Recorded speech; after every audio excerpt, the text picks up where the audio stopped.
Hello dear students, कैसे हो आप सब। आशा करता हूँ बहुत ही मस्त होंगे, ज़बरदस्त होंगे। स्वागत है आपका हमारे यूट्यूब चैनल उन्नत क्लासेज बाई डीएस में। दोस्तों, अपना जो बैच चल रहा है बच्चों, वो चल रहा है अपना रीट का जो बैच है वो चल रहा है। रीट के बैच से संबंधित अपन दो विषय जो है आपकी रीट से संबंधित जो सबसे इम्पोर्टेंट विषय है उनको कवर कर रहे हैं। इनमें आपका जो सबसे पहला जो विषय है वो आपका है बच्चों मनोविज्ञान, जो कि आपके 30 नंबर का रेशियो रखता है। दूसरा आपका आता है इंडियन हिस्ट्री। ठीक है, तो अपन इन किसी यूट्यूब चैनल पर अपना ये दो क्लासेज जो है वो रनिंग में है यूट्यूब पर। तो अपन दोनों क्लासेज को बहुत ही शानदार तरीके से टॉपिक वाइज आपको बिंदुएं मिल रहे हैं। इस पे हर एक बिंदु, हर एक वीडियो आपको मिल रहा है सिलेबस से अकॉर्डिंग। सिलेबस के अकॉर्डिंग जो भी बिंदु आपके सिलेबस में है उनको हम कवर करेंगे। कोई ऐसा विषय या ऐसा सब पॉइंट आपके लिए सिलेबस में नहीं रहेगा जो हमारी क्लास पे करवाया नहीं जाएगा। और दोस्तों, बहुत ही खुशखबरी की बात यह है कि अब की बार बहुत जल्द आपको रीट की बहुत बड़ी विज्ञप्ति भर्ती देखने को मिल सकती है। रीट की पात्रता परीक्षा भी आयोजित होने की पूरी संभावनाएं जताई जा रही है। और जहां तक मुझे पता है कि आपके जो ये रीट की जो पात्रता जो परीक्षा है वो आपके नवंबर दिसंबर तक होने की पूरी संभावनाएं हैं। तो आप अपनी तैयारी में जुट जाइए, पूरी लगन और शिद्दत के साथ मेहनत कीजिए और हर एक वीडियो को आप हर जगह जहां से आपको कोई कंटेंट मिलता है उसको प्राप्त कीजिए।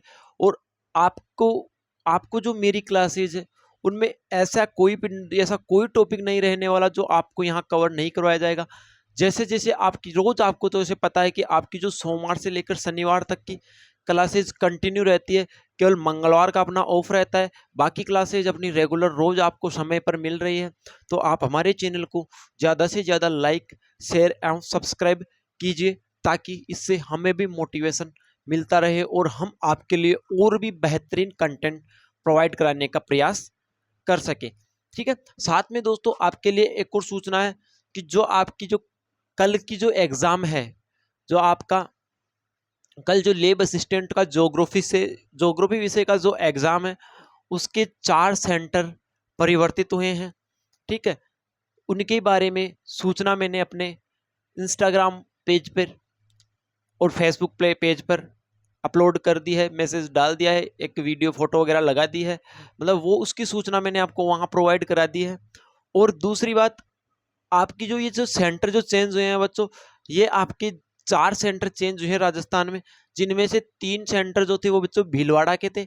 बाकी एक सेंटर जो है वो आपका ब्यावर का हुआ है चेंज। ठीक है, और जो आपकी परसों यानी कि जो 10 तारीख को जो एग्जाम होने वाली है बच्चों, उसका भी आपके एक सेंटर जयपुर का एक सेंटर परिवर्तित हुआ है। उसकी सूचना भी आपको हमारे यूट्यूब आपको हमारे फेसबुक पेज पर और हमारे इंस्टाग्राम चैनल पर, इंस्टाग्राम पेज पर या इंस्टाग्राम अकाउंट पर आपको देखने को मिल सकता है। तो दोस्तों, तैयारी में जुट जाइए, लगातार मेहनत कीजिए, प्रयास करते रहिए, आपको सफलता एक दिन जरूर मिलेगी। बच्चों, शिक्षक का जब ही नाम अच्छा लगता है, शिक्षक का नाम तभी ऊंचा होता है जब उसके द्वारा पढ़ाया गया कोई स्टूडेंट अपनी ऊंचाइयों को छूता रहे। ठीक है, तो इसलिए आप अपनी तैयारी में बहुत ही जी जान लगाकर जुट जाइए और हमारे चैनल को ज़्यादा से ज़्यादा लाइक, शेयर एवं सब्सक्राइब कीजिए। और आपको जहां तक मेरा प्रयास रहेगा, आपके रीट के पहले में लगभग,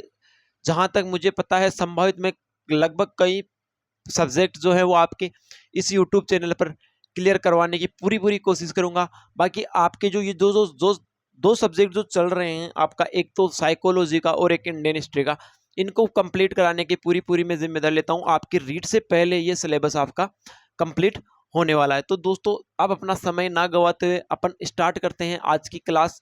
बच्चों, अपन पढ़ रहे हैं उत्तर वैदिक काल। ठीक है, उत्तर वैदिक काल में अपन ने काफी चीजें पढ़ ली थी और अपन ने बात कर ली थी 12 रत्निन जो होते हैं उनकी बात कर ली थी, और उनके अलावा अन्य कोई जो भी रत्निन होते हैं राजा के दरबार में, उन सब की अपन ने बातें कर ली थी। और आज का जो टॉपिक रहने वाला है वो रहने वाला आपका उत्तर वैदिक कालीन सामाजिक जीवन, कि उत्तर वैदिक काल में समाज किस तरीके से रहता था, इस समाज में लोग किस तरीके से अपना जीवन यापन करते थे। इन सारी बिंदुओं को अपन इस क्लास में क्लियर करने वाले हैं। तो दोस्तों आज का जो अपना टॉपिक रहने वाला है वो रहेगा उत्तर वैदिक कालीन सामाजिक जीवन। उत्तर वैदिक कालीन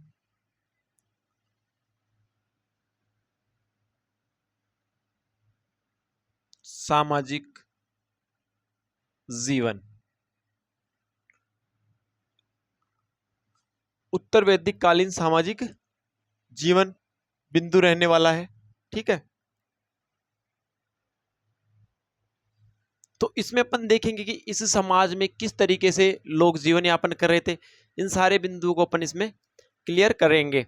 पर तो सबसे पहला जो परिवर्तन होता है वो आपका, सबसे पहला जो आपके उत्तर वैदिक काल में परिवर्तन जो होता है वो आपके होता है वर्ण व्यवस्था में। सबसे पहला परिवर्तन आपको किसमें देखने को मिलता है, आपके वर्ण व्यवस्था में।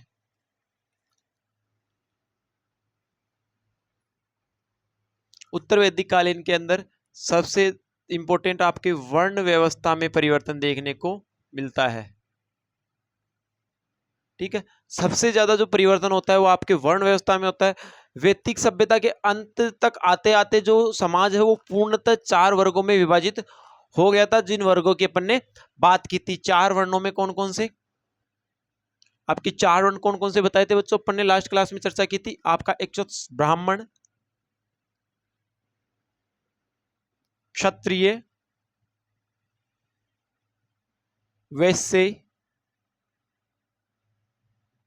शूद्र। इन 3 वर्णों के अंदर बच्चों ये पूर्णतः विभाजित हो चुका था। और उसके बाद आगे अपन बात करते हैं एक आपके पणिनि हुए हैं। पणिनि ने जो शूद्रों को है वो 2 उपश्रेणियों में विभाजित कर दिया था। अब बच्चों वैदिक उत्तर वैदिक काल के अंदर क्या हुआ, शूद्रों को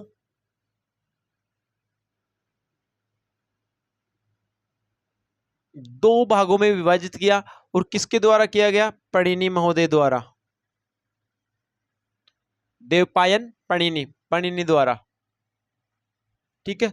शूद्रों को 2 वर्गों में विभाजित किया। और वो 2 वर्ग कौन कौन से हुआ बच्चों, एक तो इसमें निर्वसित और एक आपका अनिर्वसित। कौन कौन से, एक तो आपका निर्वसित और एक आपका अनिर्वसित। निर्वसित, दूसरा अनिर्वसित, ठीक है।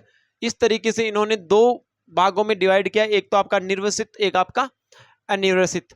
इसका जो परिणाम हुआ, इसके अंदर जो परिणाम, इसको 2 विभागों में विभाजित करने के बाद जो परिणाम होता है वो परिणाम प्राप्त होता है, जातीय भेदभाव उत्पन्न हो जाता है। और समाज के अंदर 2 प्रकार के विवाह आपके प्रचलन में आते हैं। कितने प्रकार के, उत्तर वैदिक काल में विवाह के प्रकार कितने थे,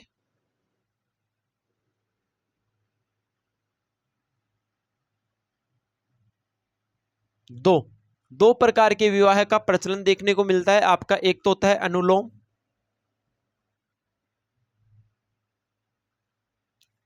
एक होता है आपका प्रतिलोम, ठीक है। यानी कि ये पणिनि ने शूद्रों को 2 भागों में विभाजित कर दिया। उसमें उन्होंने 2 भागों में विभाजित करके क्या कहा, एक तो भाग बना दिया इन्होंने निर्वसित, एक आपका अनिर्वसित बना दिया। और इसी के आधार पर इसमें जातीय व्यवस्था का प्रादुर्भाव हुआ, जातियों का, इसका परिणाम क्या हुआ, जातियों का प्रादुर्भाव हुआ, जातियों का प्रादुर्भाव हुआ। और विवाह के 2 प्रकार विभाजित हुए आपका, एक तो अनुलोम विवाह, एक आपका प्रतिलोम विवाह। बच्चों अनुलोम विवाह क्या होता है, अनुलोम विवाह में होता यह है कि जब एक उच्च कुल का या उच्च वर्ण का पुरुष किसी निम्न वर्ण की महिला के साथ जो विवाह करता है वो आपका अनुलोम विवाह होता है। जबकि जब उच्च वर्ण की महिला निम्न वर्ण के पुरुष के साथ विवाह कर लेती है तो वो आपका प्रतिलोम होता है। कैसे बच्चों, अनुलोम में तो बच्चों उच्च कुल का कौन होगा, पुरुष,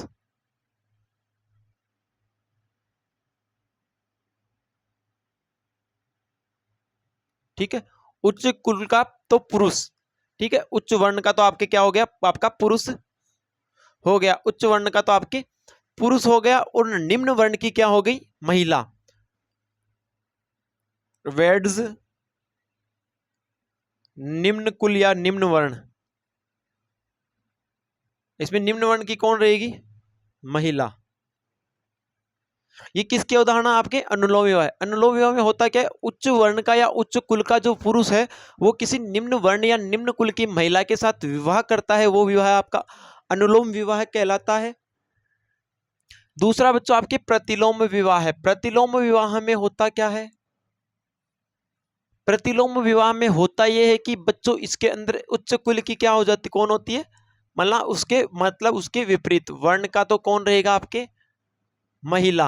यानी कि कोई महिला उच्च वर्ण की है और वो वैध यानी शादी करती है किससे? निम्न वर्ण के, किसके साथ?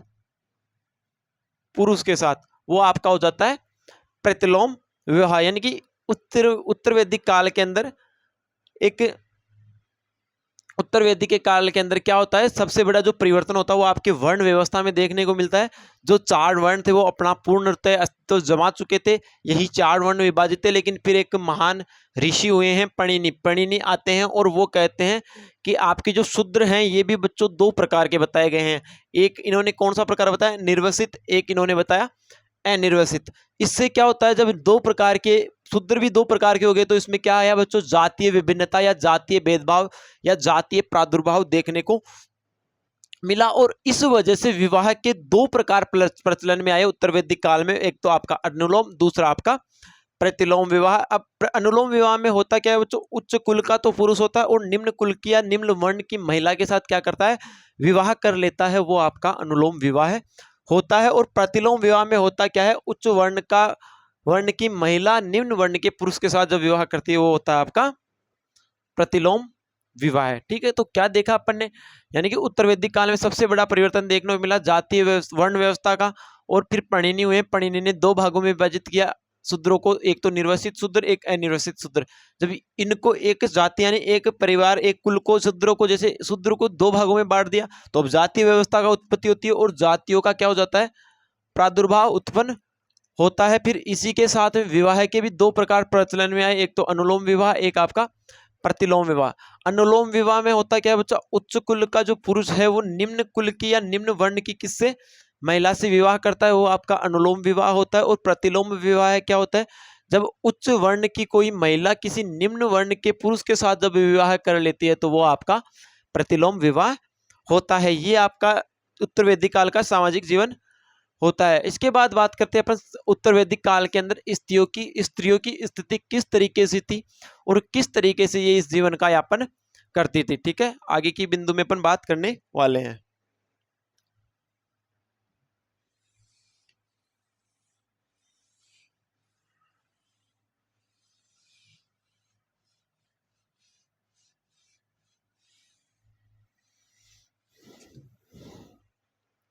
आगे बात करेंगे उत्तर वैदिक कालीन स्त्रियों की स्थिति।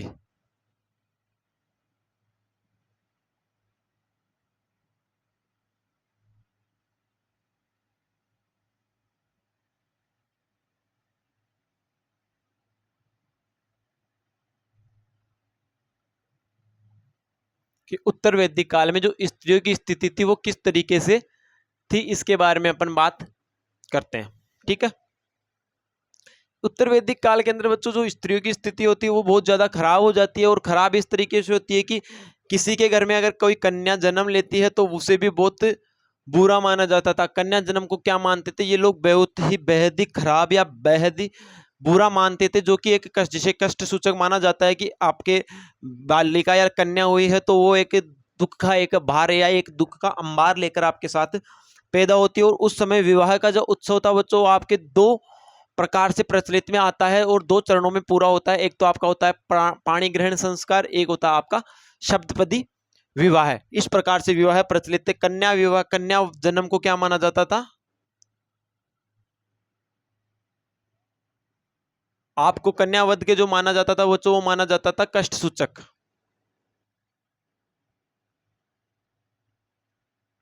तो इसमें पता लगता है, इससे समझ में आता है कि कन्या विवाह यानी कि स्त्रियों की स्थिति क्या थी?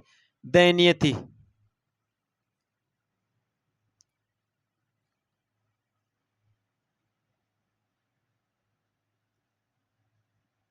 स्त्रियों की स्थिति क्या थी बच्चों, दयनीय थी। और इस समय दो प्रकार के विवाह प्रचलन में आते हैं। शूद्रों के अंदर दो प्रकार के विवाह कैसे, एक तो अनुलोम विवाह, एक प्रतिलोम विवाह।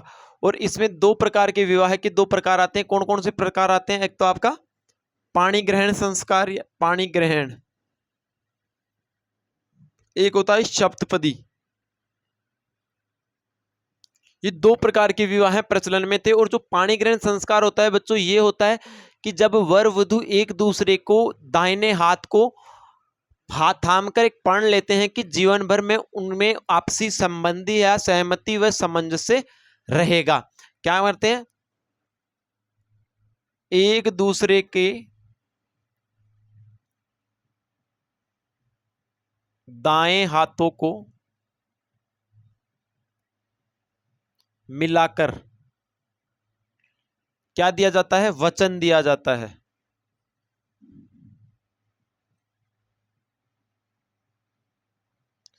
या सहमति बनती है। दो पक्षों के अंदर, एक दूसरे के अंदर दो पक्षों में एक सहमति बनती है कि मैं ये वचन देता हूं कि जीवन भर हम एक दूसरे के साथ अपने सामंजस्य पूर्ण स्थिति में रहेंगे। दूसरा होता था बच्चों आपके दूसरा होता था आपके बच्चों सप्तपदी विवाह, जिसके अंतर्गत क्या होता था, एक पाणी ग्रहण में तो आप एक दूसरे के हाथ में हाथ लेकर करते, और सप्तपदी जो होता था इस विवाह के अंतर्गत क्या होता है, एक दूसरे का हाथ पकड़कर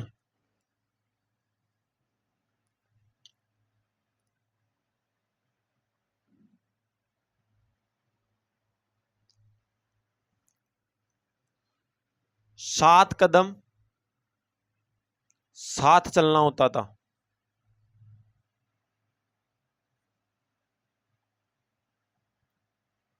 वो एक गाना चलता है, चल दो ना पापा साथ, बस एक कदम, बस एक कदम।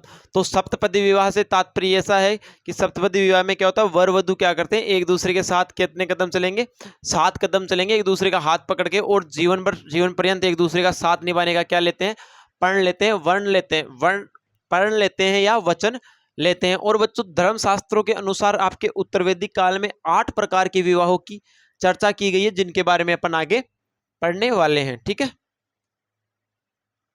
क्या होता है बच्चों, उत्तर वैदिक काल में स्थिति, जो महिलाओं की जो स्थिति वो बहुत ही कष्टदायक या सुख दयनीय थी। कन्या का जन्म होता था, उसको क्या मानते थे, ये कष्ट सूचक मानते थे, कि हे भगवान ये कहाँ से आ गई। और उनका कई बार तो उनको कई जंगलों में छोड़ देते, कई बार उनको मार दिया जाता था। तो कई प्रकार की इसकी भावनाएं आपको देखने को मिलती है। और इस समय बच्चों दो प्रकार के विवाह का प्रचलन था, यानी विवाह के दो प्रकार, एक तो परिग्रह संस्कार, एक आपका सप्तपदी। पाणी ग्रहण का अंतर्गत होता क्या है कि वर वधु क्या है कि एक दूसरे के दाएं हाथ को हाथ मिलाकर क्या करते हैं, वचन देते हैं कि मैं वचन देता हूं कि हम जीवन भर एक दूसरे के साथ सामंजस्य के तरीके से रहकर अपना जीवन यापन करेंगे। वो होता है आपका पाणिग्रहण संस्कार। दूसरा होता है सप्तपदी। सप्तपदी से तात्पर्य ये है कि बच्चों वर वधु क्या करेंगे, एक दूसरे का हाथ पकड़कर या एक दूसरे के साथ सिर्फ 7 कदम चलते हैं, और 7 कदम चलने के साथ ही ये वचन देते हैं कि मैं तुम्हारा जीवन भर साथ निभाऊंगा, या मैं तुम्हारा जीवन भर साथ निभाऊंगी, ऐसे वचन लेते हैं। और वो जो धर्म शास्त्रों में जो विवाह के जो प्रकार बताए गए हैं, वो 8 प्रकार बताए गए हैं। कितने प्रकार, 8 प्रकार के इसके विवाह के, किसमें, धर्म शास्त्रों में या धर्म ग्रंथों में। तो कौन कौन से बताए गए हैं उनके बारे में अपन एक एक के बाद में विस्तार से चर्चा करेंगे। पहला आपके प्रजापत्य विवाह है।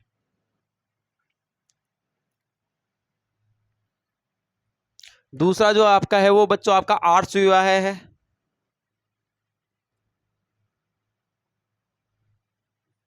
दूसरा आपका आर्ष विवाह है। तीसरा आपका देव विवाह है,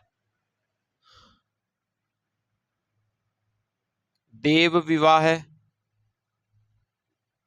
चौथा आपका ब्रह्म विवाह है।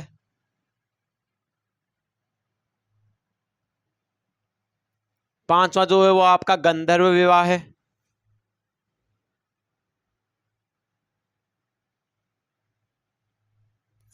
पांचवा आपके गंधर्व विवाह है। छठवा आपका असुर विवाह है।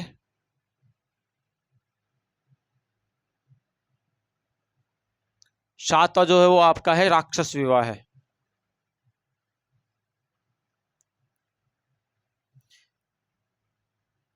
तो इस प्रकार के 8 प्रकार के विवाह है आपके धर्म ग्रंथों में बताए गए हैं। अंतिम जो होता है आपका पैशाच विवाह है।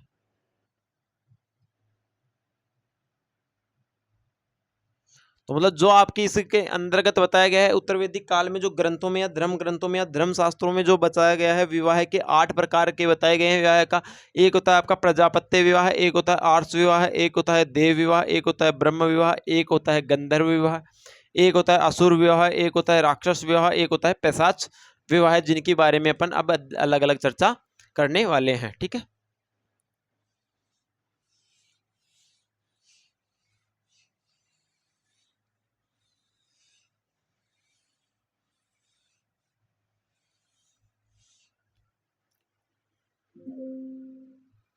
किसकी बात करेंगे बच्चों? अपन विवाह के प्रकारों की बात करेंगे। ठीक है बच्चों, एक मिनट बच्चों।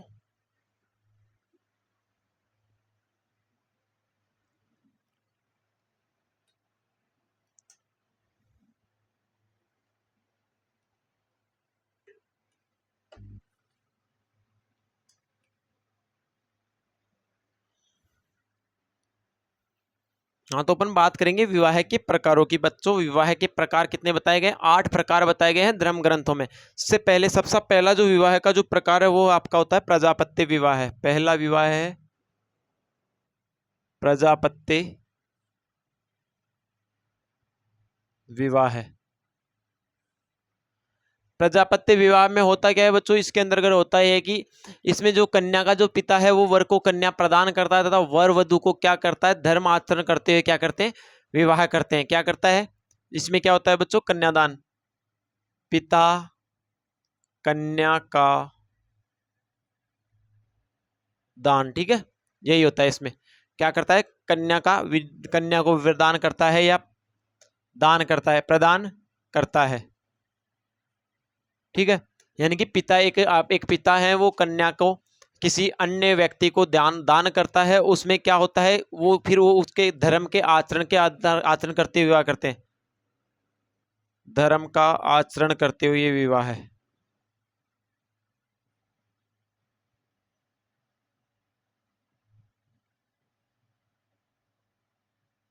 ठीक है, दूसरा बच्चों आपका जो विवाह का प्रकार है वो है आपका आर्ष विवाह। आर्ष विवाह में क्या होता है बच्चों?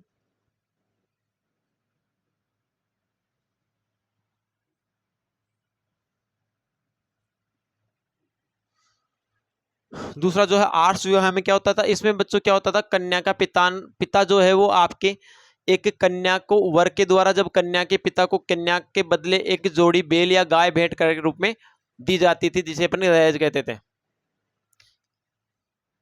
इसमें क्या होता था? वर द्वारा वधु के पिता को एक जोड़ी बैल देकर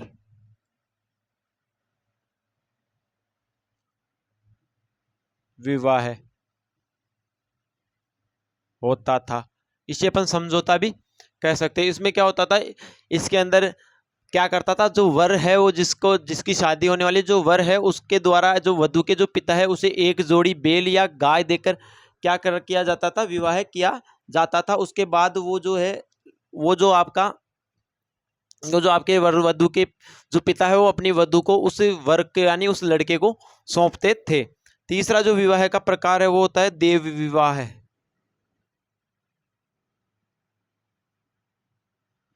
देव विवाह में क्या होता है बच्चों? देव के अंतर्गत क्या होता है? इसमें जो यज्ञ कराने वाला जो पुरुष है उसके साथ कन्या का कराने वाला जो पुरोहित है उसके साथ कन्या का विवाह होता है। ठीक है,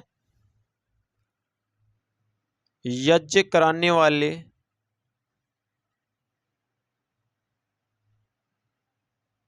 पुरुष के साथ कन्या का विवाह है।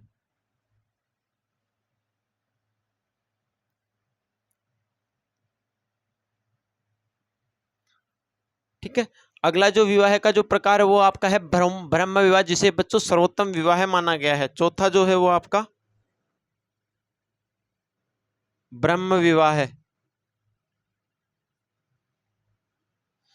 इसमें क्या होता था? इसमें होता क्या है कि लड़की का जो पिता है वो कई प्रकार के यज्ञ करवाते थे और यानी कि जो ज्ञानी व्यक्ति है या जो शीलवान है, जिनके अच्छे गुण हैं, उनको ढूंढकर उसके बाद विवाह कहा जाता था। इसलिए इस विवाह को सर्वोत्तम विवाह माना जाता था। ब्रह्म विवाह में क्या होता था? लड़की के पिता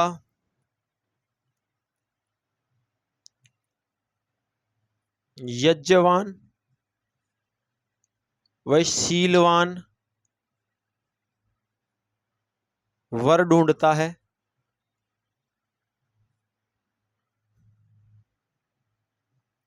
फिर विवाह करवाता है।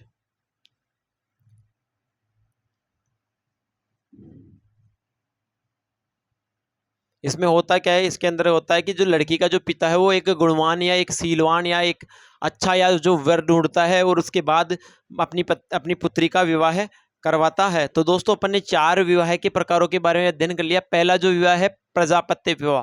प्रजापत्य विवाह में क्या होता है बच्चों? पिता क्या करता है? कन्या को क्या करता है? दान करता है और उसे क्या करता है? धर्म के आचरण यानी धर्म का पालन करते हुए उस कन्या का दान करता है। तीसरा होता है आर्ष विवाह। आर्ष विवाह में होता क्या है कि जो वर होता है उसके द्वारा जो वधु का पिता है उसे या तो एक जोड़ी बैल या एक जोड़ी गाय देकर विवाह संपन्न किया जाता था। देव विवाह में क्या होता था? देव विवाह में जो यज्ञ कराने वाला जो पुरोहित है उसके साथ कन्या का क्या किया जाता था बच्चों? विवाह किया जाता था। चौथा जो है आपका ब्रह्म विवाह। ब्रह्म विवाह में क्या होता था? लड़की के पिता द्वारा अच्छा वर यानी सुवर, अरे वो वाला सुवर नहीं, पिग वाला, सुवर यानी अच्छा वर ढूंढा जाता था जो यज्ञवान हो, शीलवान हो और गुणवान हो, ऐसा वर ढूंढता था और उसके बाद उनका विवाह कराता था। इसलिए इसे सर्वोत्तम विवाह माना जाता था। सर्वोत्तम विवाह माना जाता था। ठीक है।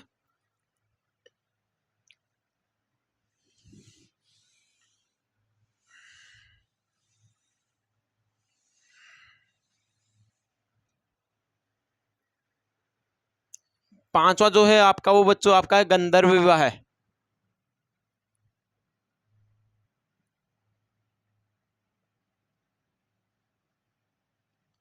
गंधर्व विवाह में क्या होता है बच्चों? लड़का लड़की एक दूसरे को पसंद करते हैं, उसके बाद विवाह करते थे, जिसे अपन कह सकते हैं वर्तमान के प्रेम विवाह है। यानी कि वर्तमान समय में जो प्रेम विवाह किया जाता था वह आपका कौन सा विवाह होता है? आपका गंधर्व विवाह होता है। अगला है आसुर विवाह है।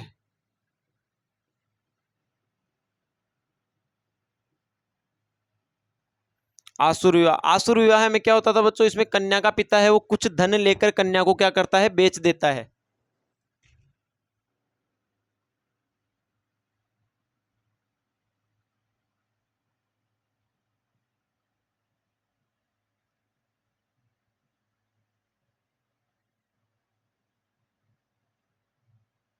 जो वर्तमान में समय में चल रहा ना बिहार से बीवी लाने वाला, वो बच्चों ये आसुर विवाह कर रहे हो तुम लोग कोई धर्म ब्रह्म विवाह थोड़ी कर रहे हो। तुम लोग सब आसुर आसुर विवाह कर रहे हो। आसुर विवाह कर रहे हो, वहां पे जाओगे, कन्या के पैसे दोगे, वो कन्या आप लेके आओगे, वो उसको घर वाले उसको बेच रहे हैं और तुम लेके आ रहे हो, तो वो आप क्या कर रहे हो? आसुर विवाह कर रहे हो। नालायको, आसुर विवाह का चक्कर छोड़ो, ब्रह्म विवाह का चक्कर पकड़ो तो जिंदगी अच्छी हो जाएगी। ठीक है। उसके बाद बात करते हैं अपना अगला जो विवाह का जो प्रकार है वो होता है बच्चों आपका राक्षस विवाह है। राक्षस विवाह में होता क्या है? राक्षस विवाह में होता यह है कि बच्चों जो लड़का है या जो लड़का है वो क्या करता है? इसमें क्या करता है? लड़की का क्या कर लेता है? किडनैप कर लेता है, यानी कि बलपूर्वक अपहरण करके ऐसा विवाह किया जाता है।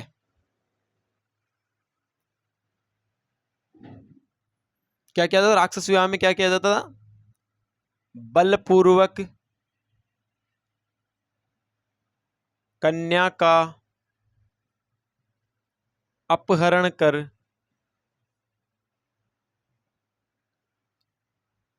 विवाह किया जाता था।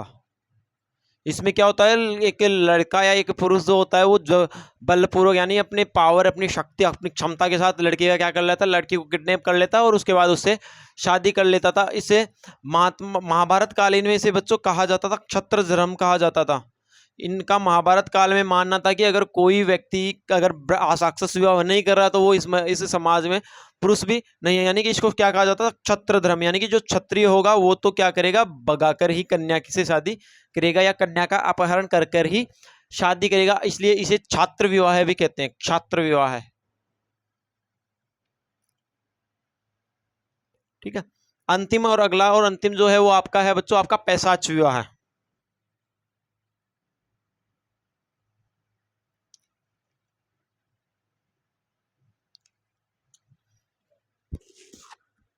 पैशाच विवाह में क्या होता है बच्चों, पैशाच विवाह में ये इसे सबसे निकृष्ट विवाह कहा जाता था। इसके अंदर क्या किया जाता था, बलपूर्वक नहीं बल्कि छल पूर्वक कन्या के शरीर पर अधिकार कर लिया जाता था। ठीक है, छल पूर्वक कन्या के शरीर पर अधिकार करना, और यह सबसे निकृष्ट किस्म का विवाह होता था, यानी कि सबसे खराब विवाह है, निकृष्ट किस्म का विवाह है।